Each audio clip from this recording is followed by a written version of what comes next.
నమస్కారం శేఖర్ భాష గారు. సార్, రీసెంట్‌గా ఒక కేసు సింగర్ మంగ్లీ 200 కోట్ల వరకు స్కామ్ చేసింది. మైక్రో స్కామ్ అని చెప్పి మాట్లాడుకున్నాం. మరి ఇప్పుడు బండి సంజయ్ విషయం రాగానే మంగ్లీ స్కామ్ ఎటుపోయింది? కనీసం ఒక కన్క్లూజన్ లేదు. సుమారు 9 మంది చనిపోయిన పరిస్థితులున్నాయి. అసలు ఈవిడ పరిస్థితి ఏంటంటారు? నిజంగానే స్కామ్ చేసిందా? ఈవిడ నిజంగా ఒక అశ్విరెడ్డికి, హ్మ్. ఒక మన విజయ్ త్రిషాలకి, తమిళనాడు పాలిటిక్స్కి, అలాగే బండి సంజయ్ గారి అబ్బాయి, వీళ్ళందరికీ థ్యాంక్స్ చెప్పాలి ఈవిడ. ఎందుకంటే అక్కడ బంజారా పిల్లలు వాళ్ళు ఒక 9 మంది చనిపోయారు. వాళ్ళ కోసం రోజు మీడియాలో ఎక్కడో ఒక చోట ఇవి గట్టిగా నడుస్తున్న పోరాటం. ఏ పొలిటికల్ లీడర్ వచ్చి వాళ్ళకి సహాయం చేయడానికి రాడు. కానీ ఎవరో ఇద్దరు వాళ్ళు ప్రేమించుకొని ఏదో గొడవ అయ్యి ఆడు వేరే వాళ్ళతో తిరిగాడనో ఈమె వేరే వాళ్ళతో తిరిగిందనో ఆ కొట్లాటలు తీసుకొచ్చి పోలీస్ స్టేషన్లో కేసులు పెట్టుకొని అది బయటకు వస్తే అది పెద్ద నేషనల్ ఉద్యమంలాగా ప్రతిపక్షాలు, అధికార పక్షాలు, అన్ని కమిటీలు ఇంత ఇంత చిన్నదానికి ఇంత హడావిడి చేస్తారు. 9 మంది ప్రాణాలు పోయినాయి కదా, ఎప్పుడైనా పట్టించుకున్నాడు. అంటే ఇక్కడ ఏంటంటే రాజకీయ నాయకులు కేవలం వాళ్ళ రాజకీయ లబ్ధి కోసం మాత్రమే పనిచేస్తారు. ప్రజల సమస్యలు మాకు అవసరం లేదు, ఎప్పుడెక్కడైనా చావని. కాకపోతే ఇవాళ అంటే నీకు దెబ్బ తగిలితే నొప్పి ఎలా ఉంటుందో తెలుస్తుంది కదా. ఎప్పటికైనా రియలైజ్ అవ్వండి. ఇది బండి సంజయ్ గారి అబ్బాయి ఇవాళ ఆయన మీద ఒక తప్పుడు కేసు పడితే ఇప్పుడు ఆయన తెలుస్తుంది ఇలా ఎన్ని వందల వేల మంది మీద తప్పుడు కేసులు పెట్టి ఇలా ఇది అవుతున్నారని. ఇప్పటి నుంచి అయినా సరే చట్టాలు మార్చడం, ఈ ప్రొసీజర్లు మార్చడం, జనాలను ఇబ్బంది పెట్టకుండా, ప్రేమలని పెళ్ళిళ్ళని క్రిమినలైజ్ చేసి వాటి మీద డబ్బులు సంపాదించుకోవడం. మనిషి ఆడ మగ అన్న తర్వాత ప్రేమ లేకపోతే పెళ్ళు లేకపోతే ఏదో రకంగా శారీరక సంబంధాలు ఉంటాయి. వీటిని ఇది తప్పు, ఇది ఒప్పు, ఇది 17 ఏళ్ళ 364 రోజుల్లో జరిగింది కాబట్టి ఇది అత్యాచారం, ఇలా చేసుకుంటూ మామూలుగా ఇప్పుడు బలవంతంగా ఎవరన్నా సరే, ఇప్పుడు బండి సంజయ్ గారు బలవంతంగా లాక్కుని వెళ్ళిపోయాడు అనుకోండి ఎవరినన్నా, తప్పు ఖచ్చితంగా. బట్ అసలు ఇంత క్లియర్ కట్గా ఇద్దరు కలిసి ఉన్నారని తెలిసిన వాటిలో కూడా పెడుతున్నారంటే కేసులు. This is none of their business. నేను చెప్పానంటే ఫారెన్లో ఏదైతే దీన్ని రోమియో జూలియట్ చట్టాలని చెప్తారు వీటిని. అసలు చైనా అయితే కంప్లీట్గా అబాలిష్ చేసేసింది. ప్రేమిస్తున్నానని చెప్పి నా వెంబడపడి నన్ను వాడుకొని పెళ్లి చేసుకుంటానని మోసం చేసి ఇటువంటి కేసులనే ఉండవు అక్కడ.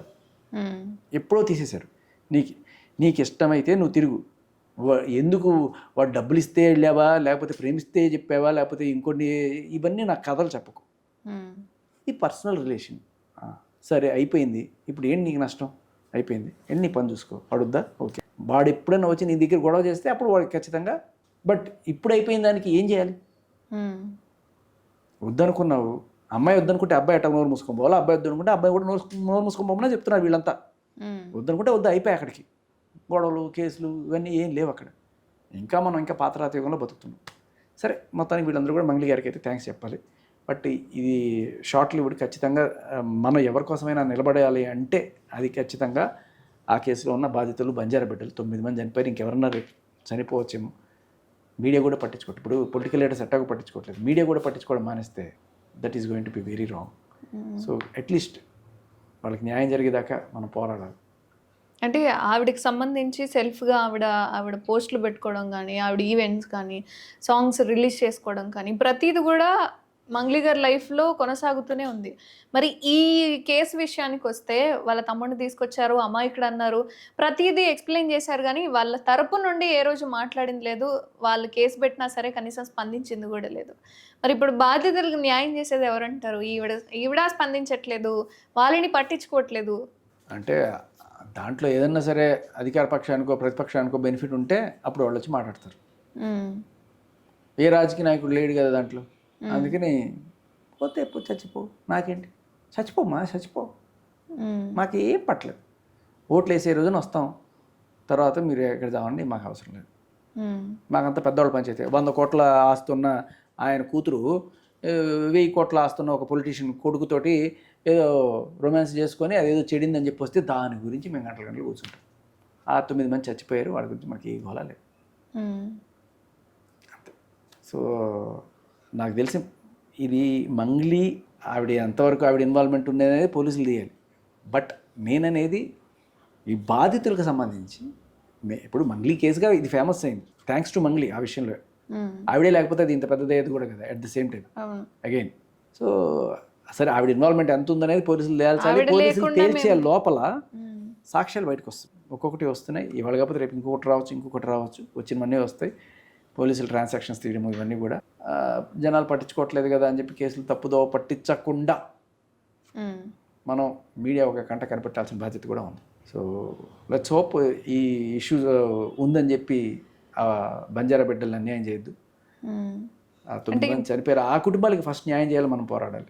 నేను బంజారా బిడ్డని అని చిన్నప్పటి నుంచి ఏం లేకుండానే పెరిగాను, నా కాళ్ళ మీద నేను నిలబడ్డాను, నన్ను ఎందుకు ఇలా తొక్కేయాలని చూస్తున్నారు, అమాయకుడు మా తమ్ముడు అని చెప్పి మాట్లాడిన అంటే మాటలు. ఇప్పుడు ఈ మాట ఎప్పుడు చెల్లుతుంది అంటే నిజంగానే మీరు నిలబడకపోయి ఉంటే, నేను ఒక బంజారా బిడ్డనండి, బడ్డింగ్ స్టేజ్లో ఉన్నాను, నా మీద ఎందుకు పడతారు అండం వేరు. మీరు నిలదొక్కున్నారు, మీరు మొక్క కాదు ఒక చెట్టు, మహావృక్షం, మీ పేరు పరపతి, ఇప్పుడు ఎందుకు ఆ కార్డు మీకు ఉమ్, దాక్కోవడానికి? కాకపోతే ఎందుకు పనికి వస్తుంది? మీరు ఎలా వచ్చారనేది అప్రస్తుతం. మీరు ఇప్పుడు ఏంటి? ఉమ్, మీరు ఎలాగైనా రానండి, మూటలు మోసారా, రిక్షాలు దొక్కారా, అవసరం లేదు. ఇప్పుడు మీరు కోట్లు సంపాదించుకున్న ఒక మహిళ, ఉమ్, మీకేంటి నష్టం? ఇప్పుడు నేను అప్పుడు బంజారా పెట్టింది కాబట్టి ఇప్పుడు నన్ను క్షమించండి అంటే ఉమ్. అంతే కదా.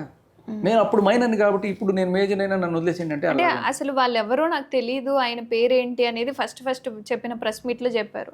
తర్వాత జరిగిన ప్రెస్ మీట్లో అక్కడ పెళ్ళికి వెళ్ళాము, ఇన్వైట్ చేశారు, అక్కడ ఫోటో కావాలి అంటే దిగామని. ఆ తర్వాత వచ్చిన ప్రూఫ్లు చూస్తే పొలాలల్లా ఇంట్లో ఆ వీడియోలన్నీ బయటకు వచ్చిన తర్వాత మరి చెప్పే మాటలేంటి, చేసే పనులేంటి అన్న క్వశ్చన్ కూడా రేజ్ అవుతుంది. ఇంకా వస్తాయి నాకు తెలిసి. ఇప్పుడు చాలామంది బాధితులు ఉన్నారు కాబట్టి ఈ కేసు మీద గట్టిగా పనిచేస్తున్నారు కొంతమంది. ఆవిడ్ని బయట పెట్టడం అనే కోణం ఒక పక్కన నడుస్తుంది. బట్ అంతకన్నా మించి నేననేది ప్రభుత్వం ఏం చేస్తుంది వీళ్ళ కోసం. ఉమ్. కనీసం చనిపోయిన కుటుంబాలకి ఎక్స్గ్రేషియా అయినా ఇచ్చారు. రేవంత్ రెడ్డి గారు దీని మీద స్పందిస్తారు. అంటే కొంతమంది సైడ్ ఉన్న పాయింట్ ఏంటంటే, మీరు నమ్మిచ్చారు, మీరు మోసపోయారు, మీరు అప్పులు చేసి ఇచ్చారు, లోన్లు తీసుకొని ఇచ్చారు, మేము ఎందుకు బాధ్యత వహిస్తాము అనేది కూడా మాట్లాడుతున్నారు. మరి ఇప్పుడు నీ అంతటి నువ్వుగానే కారులో వెళ్ళావు, నీ అంతటి నువ్వుగానే అన్నం తినిపించావు, నీ అంతటి నువ్వుగానే ఆ అబ్బాయిని తిప్పావు, నీ అంతటి నువ్వుగానే శ్రీశైలాలు తిరుపతులు అన్నీ తిప్పావు. ఉమ్. ఇప్పుడు ఫోక్సోలు ఎందుకు? ఇప్పుడు ఆ అబ్బాయిని ఎందుకు పెడుతున్నావు? ఉమ్. అబ్బాయి అలా అడగంగా, వాళ్ళకో న్యాయం వీళ్ళకో న్యాయం అన్నట్టు. వాళ్ళకో రూల్ వీళ్ళకో రూల్ పెట్టమనడం తప్పు కాదా? తప్పే, పెద్ద తప్పే. థ్యాంక్ యూ చక్ర గారు.